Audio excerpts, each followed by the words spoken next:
19 বার বিসমিল্লাহ বললে কি হয় জানলে আপনি অবাক হয়ে যাবেন। বিসমিল্লাহ মানে আল্লাহর নামে আমি শুরু করছি। পবিত্র কোরআনুল কারীমের ভিতরে সর্বপ্রথম কিন্তু আল্লাহ তাআলা বিসমিল্লাহির রহমানির রহিম দিয়ে শুরু করেছেন, ঠিক কিনা? বিসমিল্লাহির রহমানির রহিমের ভিতরে অনেক ফজিলত রয়েছে। 19 বার পড়লে এর গুরুত্বপূর্ণ একটি ফজিলত রয়েছে। ওমর রাদিয়াল্লাহু তাআলা আনহুর যুগে রোম সম্রাট একবার ওমর রাদিয়াল্লাহু তাআলা আনহুর কাছে এসে হাজির হলেন। বললেন, ইয়া আমিরুল মুমিনিন খলিফাতুল মুসলিমিন, আমার মাথায় প্রচন্ড ব্যথা। ওমর রাদিয়াল্লাহু তাআলা আনহু এমন একটা টুপি সেই রোম সম্রাটকে দান করলেন। সেই টুপিটা যখন মাথায় দেয় সাথে সাথে মাথার ব্যথা ভালো হয়ে যায়। সুবহানাল্লাহ, বাসায় গিয়া সাথে সাথে মাথার ব্যথা কি হয়ে যায়?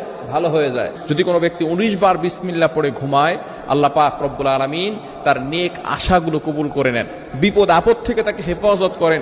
শুধু তাই নয়, যে ব্যক্তি এই বিসমিল্লাহ পড়ে 19 বার বিসমিল্লাহ পড়ে ঘুমাবে